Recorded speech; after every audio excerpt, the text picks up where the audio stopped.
What would it take to arouse your life, to experience more connection, more pleasure, more realness in and outside of the bedroom? I'm August McLaughlin, and this is Girl Boner Radio.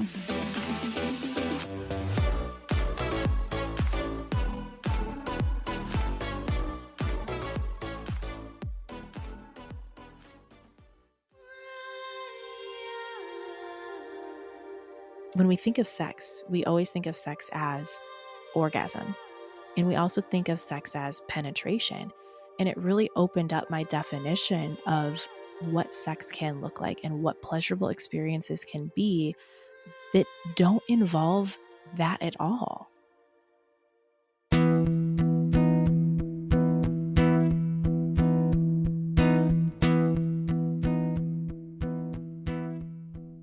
Jordan Donnell is a women's sexuality educator, intimacy coach, and physician associate.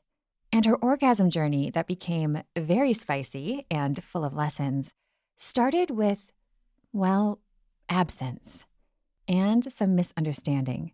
Yeah, the first memory that comes up for me was the first time my mom found out that I was having sex. This was a very interesting conversation because she asked me, "But did you?" And I never knew what "but did you" mean. I assumed in my head, "But did you go down on him?" Because to me, I was thinking like pleasure is all about my partner. Did they have a good experience? Never once did I think she was asking me, "But did you orgasm?"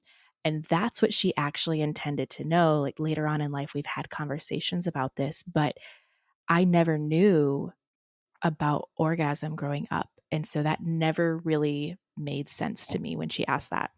I was about 16. I was in a relationship, but that's not who I actually lost my virginity to. But my mom didn't know that at the time. She assumed that the relationship that I was in was the time that I did actually lose my virginity.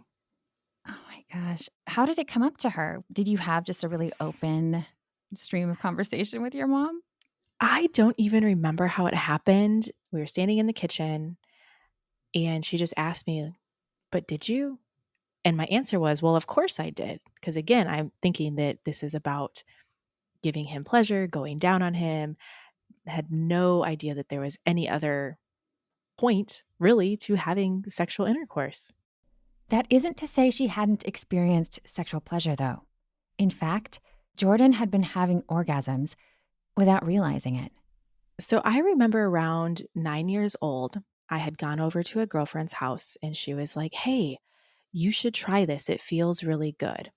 Okay, cool. So I watched her do this. She got on top of a pillow and started grinding on the pillow.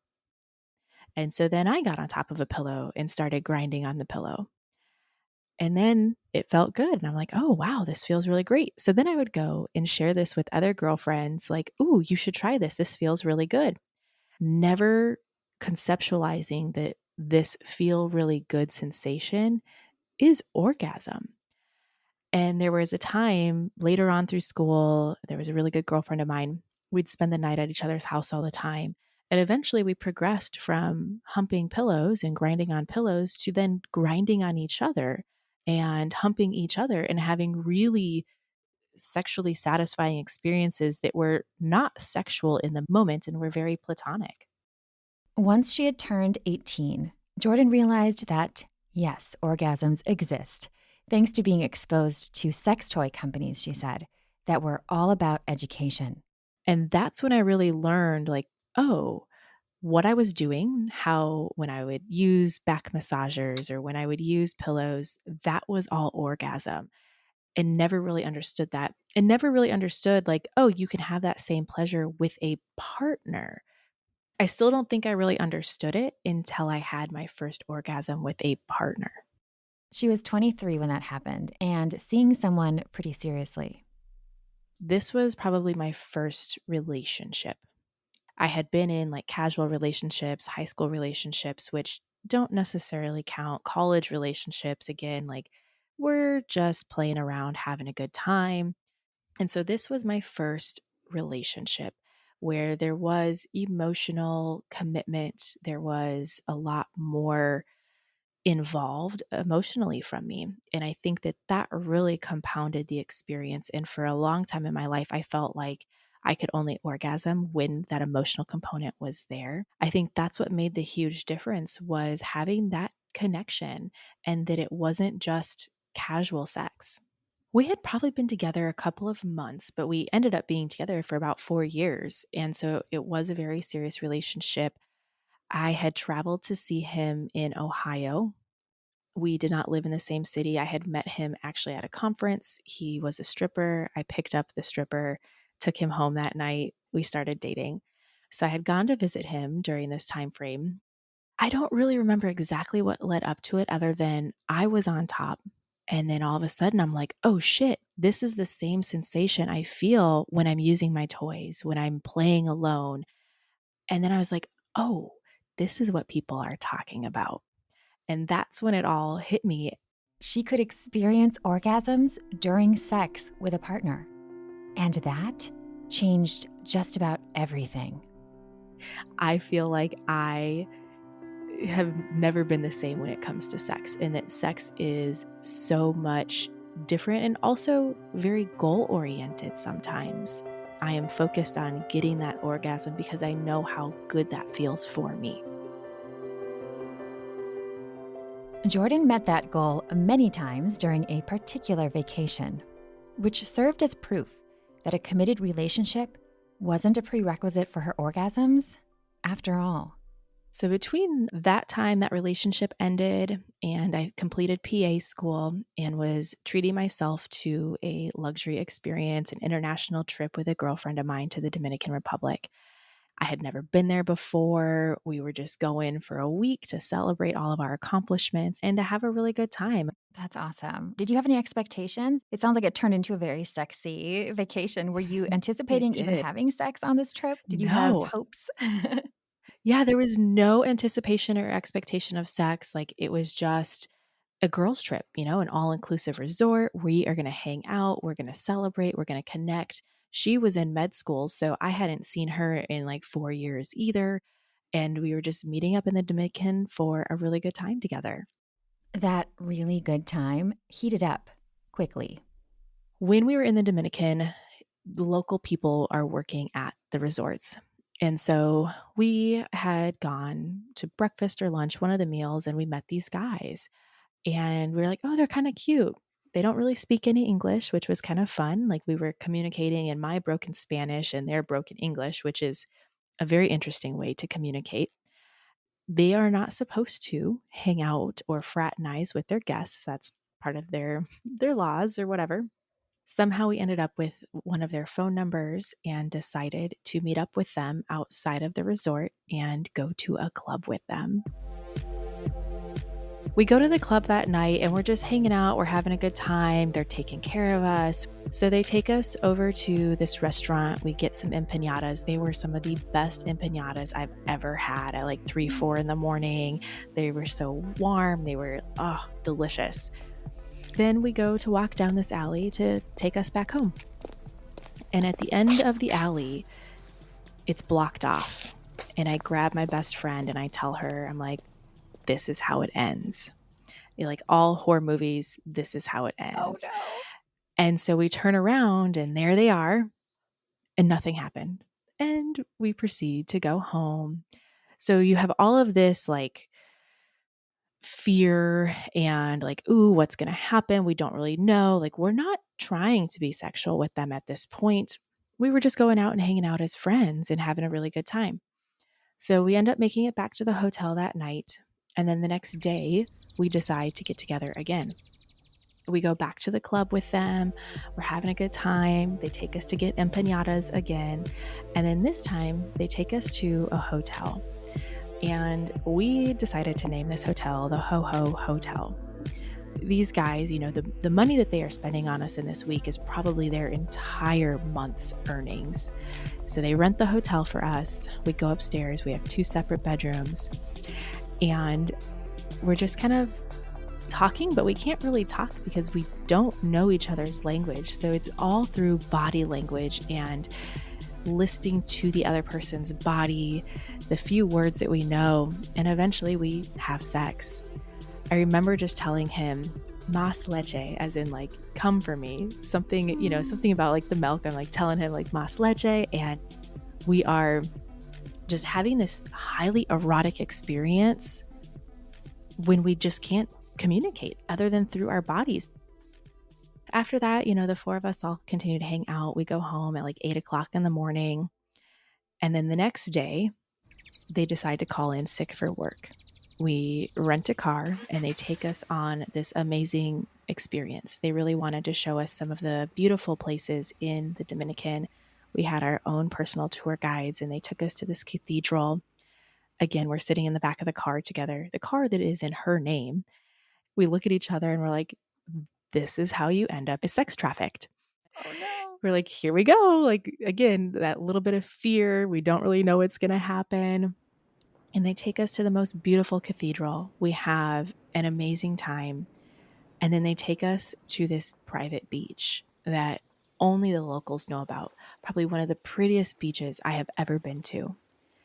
We have lunch. They order us a fried fish that we're all splitting. It was so cute. It was so beautiful. And it's just so wild how, like, throughout all of this, we don't know what's happening. We don't speak Spanish. They don't speak English. So eventually we decide to go for a little walk into the jungle. In the jungle, you don't really know what you're going to expect. There is animals everywhere. There might be people also going on a walk, but that anticipation, that surprise kind of can be really hot and turn you on. So next thing you know, I am bent over a tree and there we are having sex in the Dominican Republic jungle. Did you have just a moment of like, this is happening? I mean, it must have felt surreal. Yeah, it was very much like, is this real life? Like, is this really how it works? It felt so natural the way that we were able to communicate without much words. When the trip ended, Jordan and her friend basically said goodbye and went on with their lives. But to this day, he will still Facebook message me and ask me how I'm doing. And he has since had a kid and uses Google Translate because you can tell just the way that it's translated. But there was so much passion in these experiences with him. It was another level of sex, really. Jordan credits their unique ways of communicating for that. I'm sure the novelty, surprises, and time with a kind, sexy stranger helped too. There are reasons that vacation sex is more frequent and often hotter. And the whole escapade taught her a lot about her own pleasure. I think that that's when I really started understanding and seeing how pleasurable experiences can be and how it's not just the sex, it's the entire experience that builds up to create a really enticing, pleasurable moment. I love that because your sex was this whole story. Like if you had just said, I met this hot guy and then we banged on a tree, that's such a different thing than, and then we got whisked away and we're walking through the jungle. I mean, it just adds all this anticipation. You're having all this sensory pleasure the whole time. Yeah.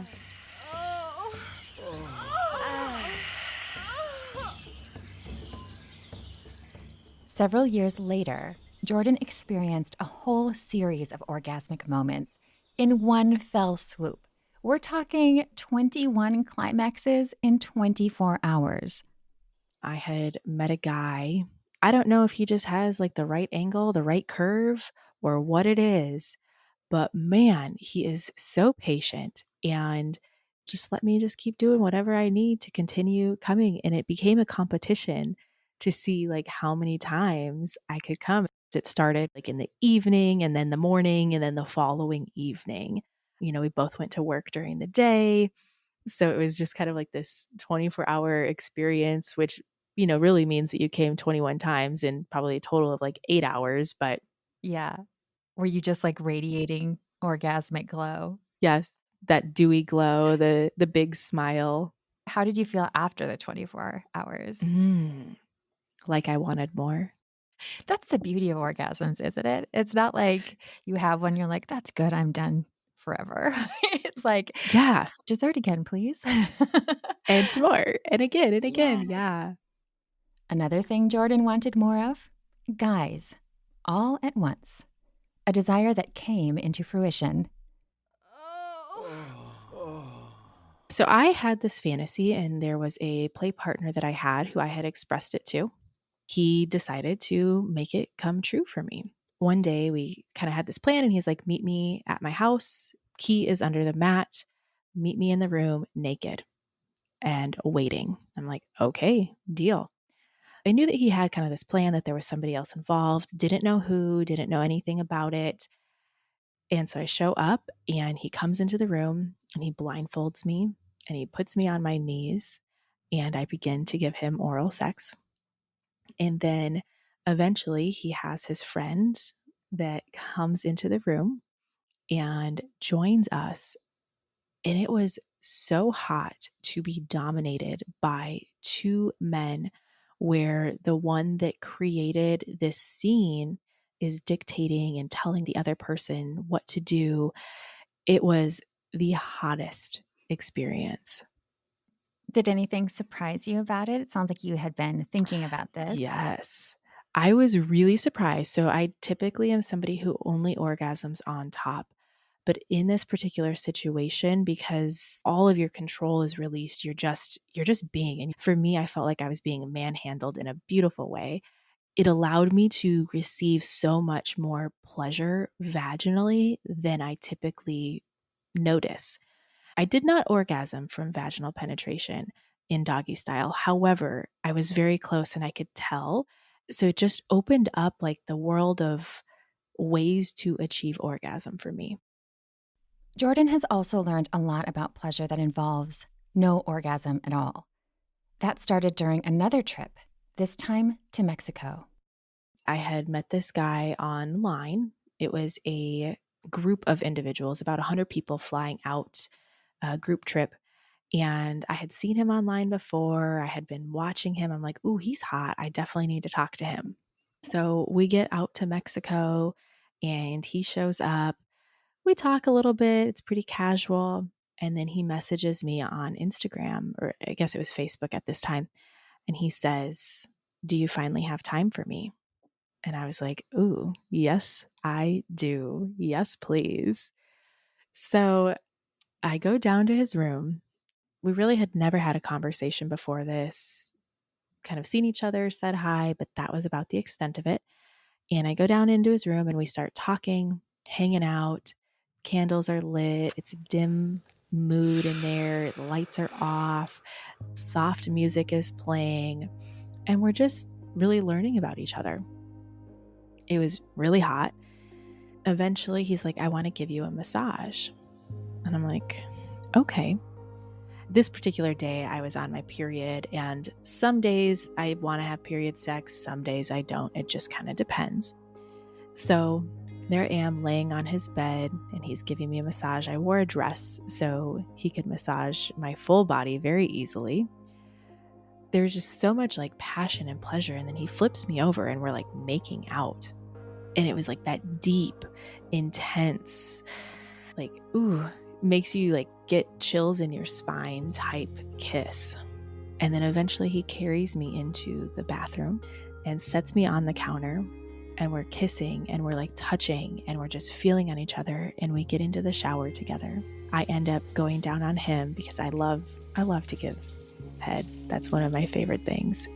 So I go down on him. His experience does end in orgasm and ejaculation. However, I did not have any penetration. There was no orgasm for me, but being able to also give my partner that type of passionate pleasure, it was so juicy. Wow. What did you learn from that experience? It sounds like it was pretty different from what you'd experienced before. It was. So I really learned about passion and how being connected with somebody with that like desire and the passion behind it is also important. And there is a time and a place for all of these different experiences, and you can feel something different from each and every one of them. But what I also learned is that when we think of sex, we always think of sex as orgasm. Did somebody ejaculate? Was there orgasm? And we also think of sex as penetration. And it really opened up my definition of what sex can look like and what pleasurable experiences can be that don't involve that at all. And during your period, what a beautiful time to experience that. I feel Yes. like that should just be in the period guidebook. Here's one way to feel so much better if you're feeling like crampy or just a little blah. Just, oh, that is really hmm beautiful. And just to be able to receive when you're on your period, I think is a really important thing that sometimes we don't allow ourselves to do because we're like, oh, we don't like the blood. It's messy. It smells. Yes. And if your partner is okay with that or your partners, it doesn't matter. So getting to the place of allowing ourselves to receive that pleasure, I think is so helpful. All of these happenings, sex with a stranger in an exotic place, the spree of orgasms in one day, and hugely pleasurable passion sans climax, helped inspire Jordan's work in the sexuality field. While her work officially started after that last experience, the roots were apparent far earlier. A health scare she experienced played a big role too. I've always been the girl that my friends go to talk about sex and pleasure and STIs. Me being open about all of my experiences, I think, has really helped a lot of my friends embrace their desires openly as well. And so that's really what led me to the work that I do, in that I help other people feel comfortable in their own experiences and also learn how to receive desire and have more pleasurable experiences outside of what we are taught, outside of penetration. It did start kind of after all of those stories. It also started after my own personal experience being tested positive for an STI. That is really what started my journey, and that I wanted other people to know that you can still have sex and you will still have sex, and people do still want you. And it does not take away, a positive STI diagnosis does not take away from what you offer or who you are. I think when I first was diagnosed, that was something I did not know. And it was very isolating and very alone. And once I realized that, I wanted to make sure other people knew that they didn't have to be there either. Today, Jordan leads the She Women's Group. She stands for seductive, hypnotic, erotic. She also offers individual coaching and hosts the podcast Vaginas, Vulvas, and Vibrators. As you can imagine, she has a lot of wisdom to share around these topics. I think my favorite piece of advice is to continue staying curious about your body and to continue to explore, because what you do every single time can feel different depending on the time of the month. It can feel different depending on the person, the situation, the environment, everything.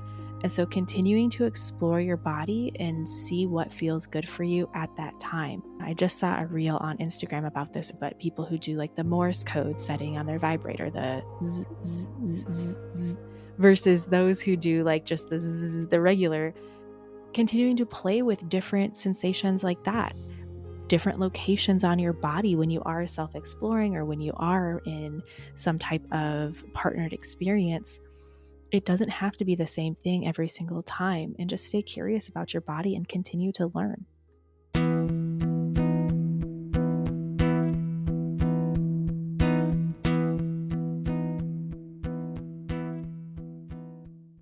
Learn more about Jordan at jordandannell.com.